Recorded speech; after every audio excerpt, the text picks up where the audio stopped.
মুসা আলাইহিস সালাম ফেরাউনের বাবুর্চিকে এক থাপ্পড় মারলেন রেগে মেগে। উনি থাপ্পড় মারছিলেন আদব শিক্ষা দেওয়ার জন্য, কিন্তু বেচারা সাথে সাথে মরে গেছে।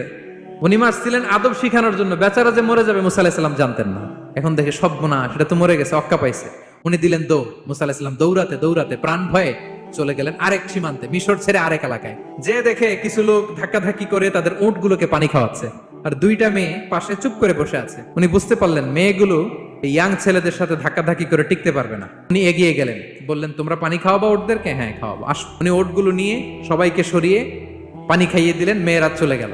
এবার বাবার কাছে যেয়ে বললো, বাবা এমন এক ছেলের সন্ধান পাইছি, ছেলেটা খুব ভালো, আমাদের চেহারার দিকে তাকায় না, মাটির দিকে তাকিয়ে কথা বলে। আজকে এই লোক না থাকলে আমরা আমাদের ওটগুলোকে পানি খাওয়াতে পারতাম না। আর ভিনদেশী লোক আমরা চিনিও না। ইন্না খায়রা মান ইস্তাজারতাল কবিয়ুল আমিন। বাবা কাজ করেন, আমাদের তো রাখাল লাগবে, আমাদের দেখভাল করার জন্য তো একজন সুপারভাইজার দরকার, এই ছেলেকে আপনি কাজে রেখে দেন।